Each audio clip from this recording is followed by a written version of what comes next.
के घन के केंद्र बिंदु पर एक धन q आवेश रखा है।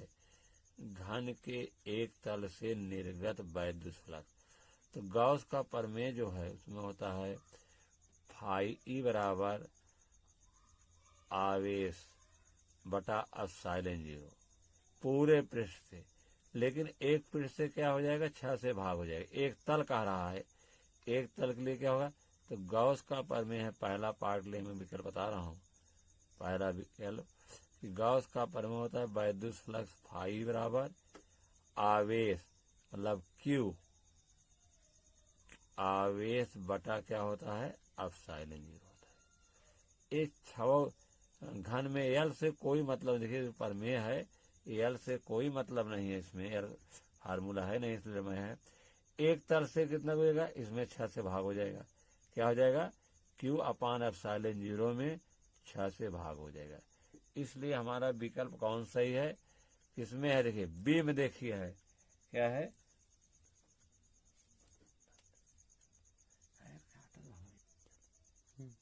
ये कौन सा है, किसमें है, वैद्युत फ्लक्स जो निर्गत हो रहा है क्यू अपान 6 एप्सिलॉन 0 6 से इसमें भाग हो जाएगा। तो विकल्प आप कौन सा है, देखिए बी सही है। बी विकल्प में क्या है कि क्यू अपान 6 एप्सिलॉन 0, ये बी विकल्प हमारा सही है। अगला प्रश्न है कि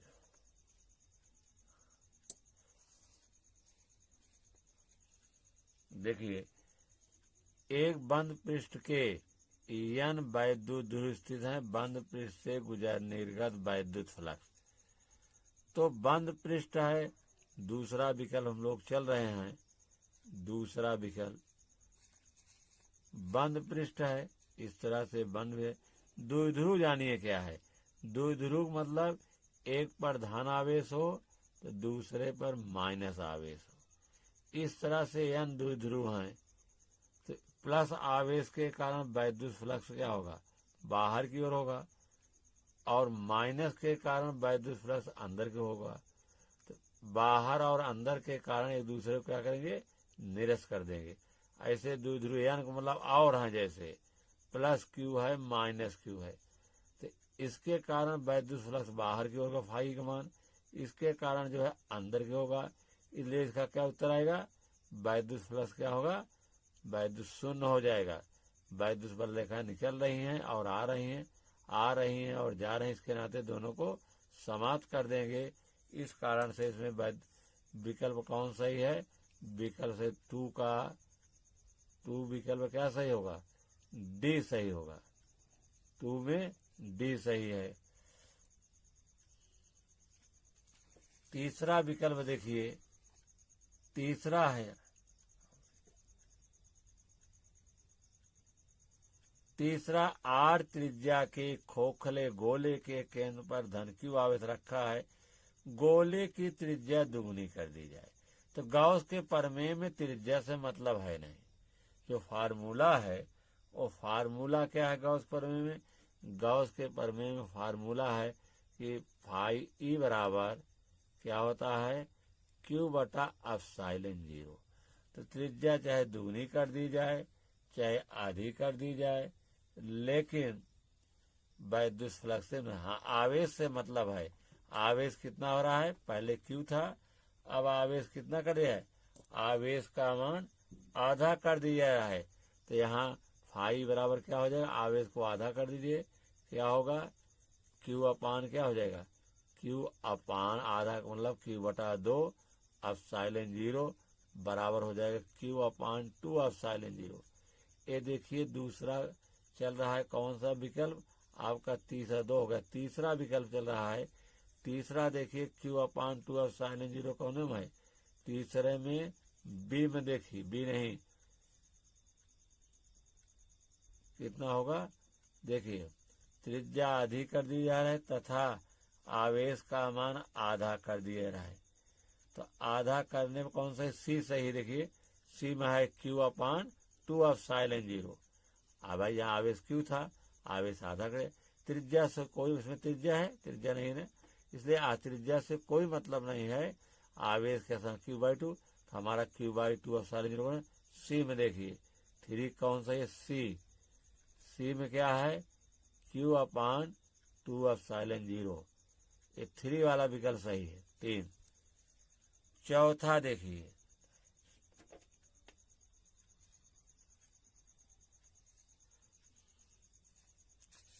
चौथा विकल्प है कि 10 वर्ग मीटर क्षेत्रफल के आयताकार फ्रेम को 20 न्यूटन प्रति कूलाम के क्षेत्र में रखा गया है। फ्रेम के पृष्ठ पर खींचा गया अवलंबन वैद्युत क्षेत्र की 60 अंश। इसमें क्या दिया गया है? तो इसके लिए फार्मूला होता है, चौथा है फार्मूला ये है आपका कि फाई, चौथे के लिए हम चल रहे हैं, फाई ई बराबर होता है ई कॉस थीटा। तो ई का मान कितना दिया गया है? ई का मान 20 दिया गया है, ए का मान 10 दिया गया है। ई का मान कितना है? 20, ए का मान 10, कास थीटा का मान 60 अंश। कास 60 का मान 1/2 होता है, 10 गुणे 1/2 कट गया, 2 दहम्मा 20 आया कितना? 10 गुणे 10, 10 दहम्मा 100। जिसमें 100 होगा वही विकल्प सही है। तो 100 कहाँ पर देखिए? 100 देखिए यहाँ पर 100 है किसमें? चौथे के ए में। 4 का ए देखिए 100 यहाँ दिया गया है ना, न्यूटन प्रति कूलाम होगा, मात्रा कहने के मांग दिया गया है। हमारे चौथे का कौन सा विकल्प सही है?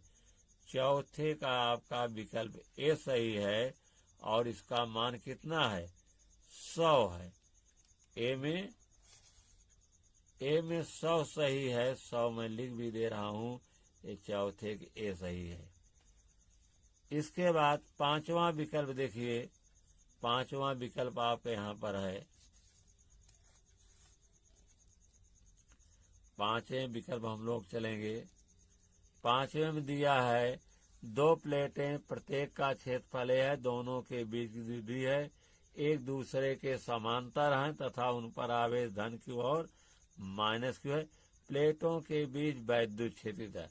अगर 2 प्लेटें, पांचवा का विकल्प चल रहा है, 2 प्लेटें हैं, एक प्लेट पर क्या है?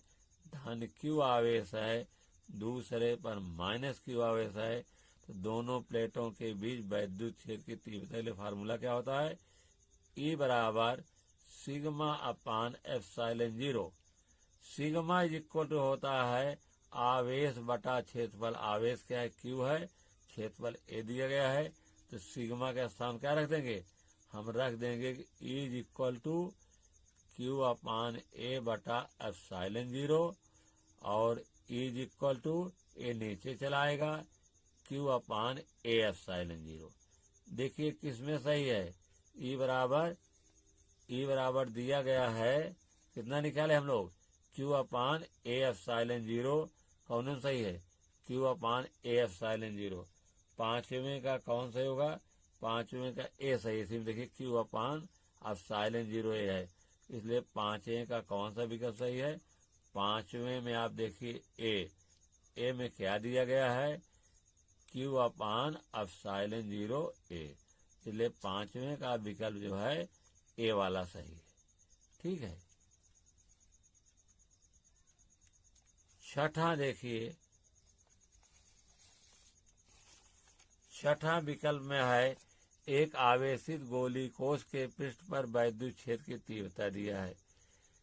वैद्युत क्षेत्र की तीव्रता क्या दी है? छठा विकल्प चल रहा है, वैद्युत क्षेत्र दिया गया है। क्या दिया गया है? वैद्युत क्षेत्र दिया गया है 10⁴। ई का मान कितना दिया गया है? ई का मान दिया गया है 10⁴ न्यूटन प्रति कूलम। और ई बराबर क्या होता है? ई बराबर होता है 1/4πε0 Q/r²। ई का मान इसमें कह रहा है कि r दूरी पर वैद्युत क्षेत्र की तीव्रता सूत्र होता है। कोई आवेशित कोश गोला है, ये आवेशित है गोला, इसके केंद्र से r दूरी पर वैद्युत क्षेत्र की तीव्रता होता है।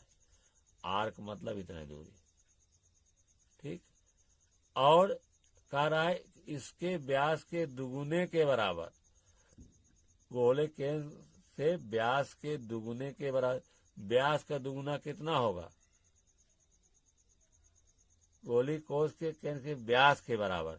भाई त्रिज्या इसकी आर है, व्यास कितना हो जाएगा, व्यास हो जाएगा 2r, व्यास का 2r, 2r पर वैद्युत क्षेत्र की तीव्रता निकले। अभी r दूरी निकाले हैं, व्यास के बराबर मतलब त्रिज्या का दूना 2r। तो अब यहाँ इसका दिया मान 10⁴ गुणे 1/4 पाई एप्सिलॉन 0 q/r स्क्वायर मान है। अगर व्यास का दूना करते हैं तब वैद्युत क्षेत्र तीव्रता क्या होगी, ई बराबर क्या हो जाएगा 1/4 पाई एप्सिलॉन 0 q/, व्यास मैंने त्रिज्या का दूना 2r का वर्ग कर देंगे तो क्या होगा, इज इक्वल टू हो जाएगा 1/4 पाई एप्सिलॉन 0 q/4r स्क्वायर। 4 को बाहर ले लीजिए तो क्या हो जाएगा 1/4, ये 4 बाहर ले रहे हैं, 1/4 फिर 1/4 पाई एप्सिलॉन 0 q/r स्क्वायर। इसका मान कितना है, ये लिखा है, इसका मान यहाँ देखिए, इसका मान है कितना 10⁴ है। 1/4 pi epsilon 1/4 pi epsilon 0 q/r square कितना है 10⁴ है। तो यहाँ हम क्या रख देंगे, यहाँ रख देंगे कि 1/4 ब्रैकेट में 10⁴ हमको 4 से भाग देना है।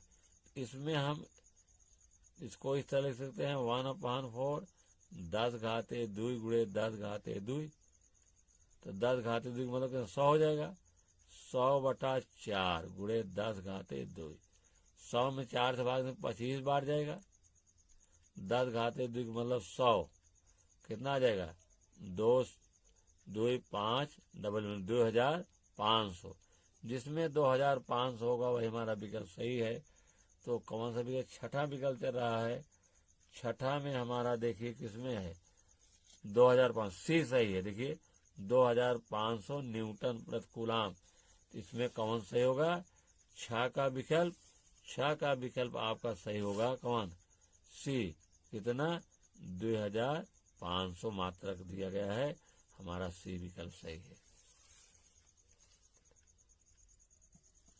7वां विकल्प देखिए, 2 सेंटीमीटर त्रिज्या के गोले पर आवेश कितना है 2 म्यूसी है, जबकि 5 सेंटीमीटर त्रिज्या के गोले पर आवेश 5 म्यूसी है। गोलों के केंद्र से 10 सेंटीमीटर की दूरी पर वैद्युत क्षेत्र की तीव्रता कर दिया। तो जो वैद्युत क्षेत्र की तीव्रता है वो कितनी दूर निकला है, गोले की त्रिज्या से कोई मतलब नहीं है। तो पहले गोले की त्रिज्या 2 सेंटीमीटर, दूसरे गोले की त्रिज्या 5 सेंटीमीटर, तो गोले की त्रिज्या से यहाँ कोई अर्थ है नहीं। 7वां विकल्प चल रहा है हमारा। त्रिज्या कितनी है इसकी, पहले गोले की त्रिज्या 2 सेंटीमीटर, वैद्युत क्षेत्र की तीव्रता, आवेश कितना है, आवेश है 2 म्यूसी। तो ई बराबर क्या होता है, ई बराबर E1/E2 हम ले रहे हैं।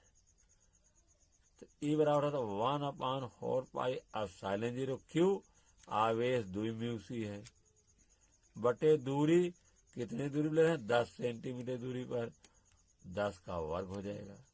त्रिज्या से कोई मतलब नहीं, इसमें दूरी पर ले रहे हैं। E2 का मान क्या लेंगे 1/4 पाई एप्सिलॉन 0, आवेश कितना है 5 म्यूसी, बटे 10 का वर्ग इसमें भी होगा। प्रकार है गोलों के केंद्र से 10 सेंटीमीटर दूरी, इससे भी 10 सेंटीमीटर दूरी पर, दूसरा गोला इसकी 5 है, इससे भी 10 सेंटीमीटर दूरी पर। त्रिज्या से कोई मतलब है, कोई मतलब नहीं है। यहाँ देख कट जाएगा, इससे कट जाएंगे, म्यूसी से कटेगा, 10 से कटेगा, कितना आया 2/5, अर्थात E1/E2 बराबर 2/5। कौन सही है, बी विकल्प सही है। कौन सा, बी। 7 का आपका कितना रहा 2/5। विकल्प आपका कौन सा है, आपका विकल्प होगा दूसरा बी। 7 का बी सही है, हमने मान लिया 2/5 वाला विकल्प सही है, 7 का बी।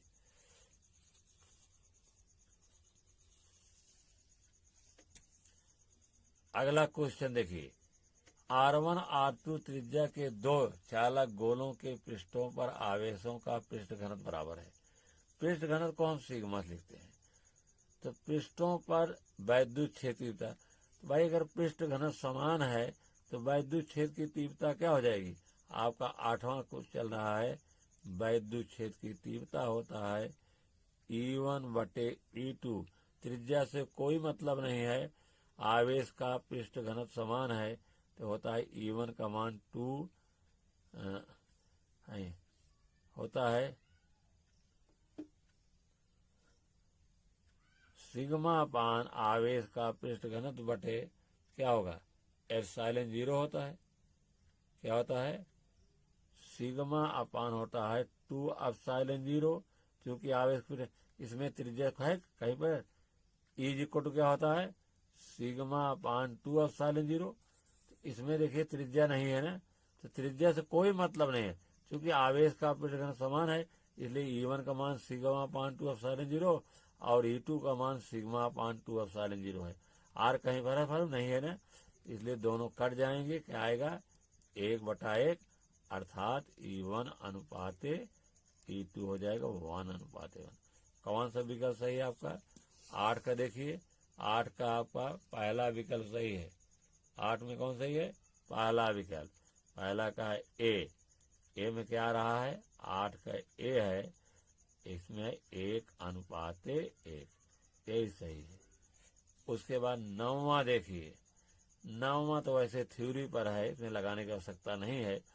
आवेश का खोखला गोला वैध, देखिए कोई आवेश का खोखला गोला है, खोखले गोले को आवेश दिया गया है, तो आवेश के खोखले गोले में गोले के अंदर जो होता है वैद्युत क्षेत्र की तीव्रता क्या होती है? 0 होती है। इसमें लगाने की आवश्यकता नहीं है।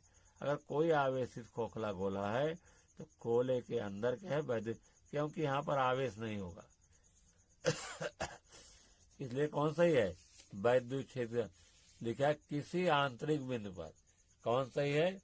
किसी आंतरिक बिंदु, किसी बाह्य बिंदु पर 2 मीटर 9 के 10 मीटर की दूरी पर आंतरिक बिंदु पर गोले के अंदर, इसलिए 9वां का कौन सा विकल्प सही है?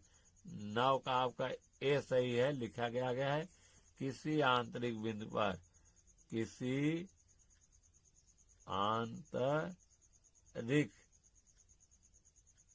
बिंदु पर आपका 9 का ए सही है विकल्प। आइए 10वां देखा जाए।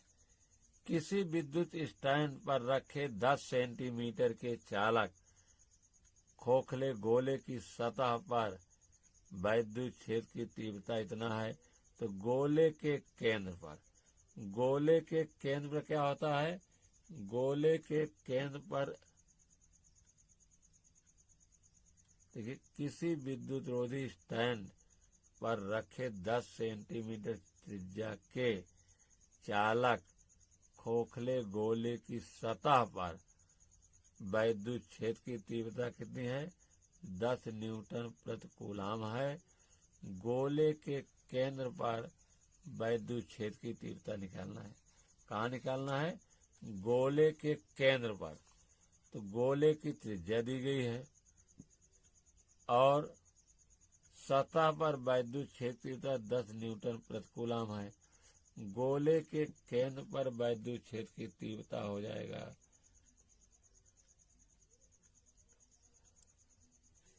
देखिए अभी भी जैसे ऊपर का था, अगर कोई गोला है, खोखला गोला है, तो गोले के अंदर वैद्युत क्षेत्र की तीव्रता 0 होती है, इससे मतलब है नहीं। भाई क्या कर रहा है? गोले की त्रिज्या 10 है, 10वां चल रहा है, तो हमने किसी थ्योरी क्या है, अगर खोखला गोला है तो उसके अंदर वैद्युत क्षेत्र की तीव्रता 0 होती है। इसके सतह पर दिया है 10 न्यूटन प्रति कूलाम, ठीक है, सतह पर दे रहा है। तो केंद्र क्या होगा? केंद्र पर गोले के अंदर है, गोले के अंदर क्या होता है? वैद्युत क्षेत्र की तीव्रता 0 होती है, तो केंद्र पर भी 0 होगी। तो कौन सा विकल्प सही है? पहला विकल्प, 10 का ए क्या है? 0। 11वां देखिए, एक आवेशित गोली चालक के वैद्युत क्षेत्र, इसमें कौन सा सही है? आवेशित गोली चालक के भीतर गोले के भीतर शून्य तथा गोले के बाहर शून्य, टोटल गलत है, क्योंकि खोखला गोलक अंदर शून्य होती है, इसमें कुछ लिखा नहीं, अगर लिखा है तो। और गोले के भीतर शून्य तथा गोले के बाहर दूरी बढ़ाने के साथ साथ कम, ये भी गलत है, क्योंकि सूत्र होता है E बराबर 1/4πε0 Q/r²। इसमें कहा गोले के भीतर शून्य, जो खोखला गोला है नहीं, गोले के भीतर शून्य तो हो सकता है, लेकिन गोले के बाहर दूरी बढ़ाने पर साथ साथ घटता है तो लेकिन वर्ग के अनुपात में घटता है, इसलिए दूसरा सही सही होगा। गोले के भीतर शून्य तो गोले के बाहर दूरी के वर्ग के साथ साथ कम होता है। 11 कौन सही है? दूरी के वर्ग के साथ समझे, दूरी बढ़ेगी उसका वर्ग के साथ साथ कम होगी और अंदर क्या होगा? शून्य होगा। एक आवेशित गोली चालक है, तो 11 कौन सही है? 11 का सही है आपका सी विकल्प। सी क्या लिखा गया है? गोले के भीतर शून्य होता है तथा गोले के बाहर दूरी के वर्ग के साथ साथ कम होती है। लास्ट है आपका एक विकल्प और देख लीजिए।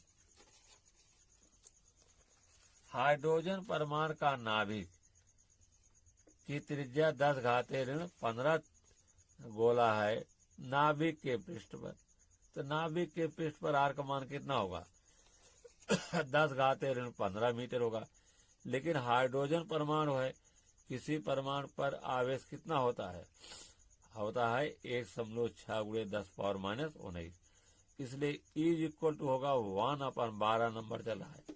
E बराबर 1/4πε0 Q/r², तो ये हो जाएगा 9 × 10⁻9, इसका मान होता है Q का मान 1.6 × 10⁻⁻⁹, R का मान कितना है? 10⁻15 का वर्ग। चलिए बराबर 9 × 10⁻9 × 1.6 × 10⁻19, इसका वर्ग करोगे 2 बार, गुणा में घात जुड़ती है, 10⁻15 × 10⁻15, क्या हो जाएगा? खोल दीजिए, ये हो जाएगा 16×9 144, एक अंक पर दशमलव होगा, और यहाँ देखिए गुणा हो गया। अभी ऊपर जाएगा धन घात होगी, 15 दूनी 30, 15 धन 15 30 हो जाएगा, और 30 ऊपर जाएगा धन हो जाएगा, तो हो जाएगा 10⁻9 × 10⁻30 × 10⁻−9, 30×9 39, 14.4 × 10⁻39 में ऋण 19 घट जाएगा, ऋण 19 घटा दीजिए, गुणा में घातें जो जुड़ती हैं, चिन्ह से 14.4 19 में से 39 20 होगा, 10⁻20। देखिए कौन सा सही है? 14.4 × 10⁻20, देखिए किसमें आ रहा है? आ रहा है आपका डी में। लास्ट विकल्प देखिए मिल रहा है 14.4 10 न्यूटन प्रति कूलाम, आप भी यहाँ लिख दीजिए न्यूटन प्रति कूलाम, न्यूटन प्रति कूलाम। तो कौन सही है? 12 का आपका डी विकल्प सही है। 12 क्या सही है? डी विकल्प। डी में कितना आ रहा है? आ रहा है 14.4 × 10⁻20 न्यूटन प्रति कूलाम, ये सही है।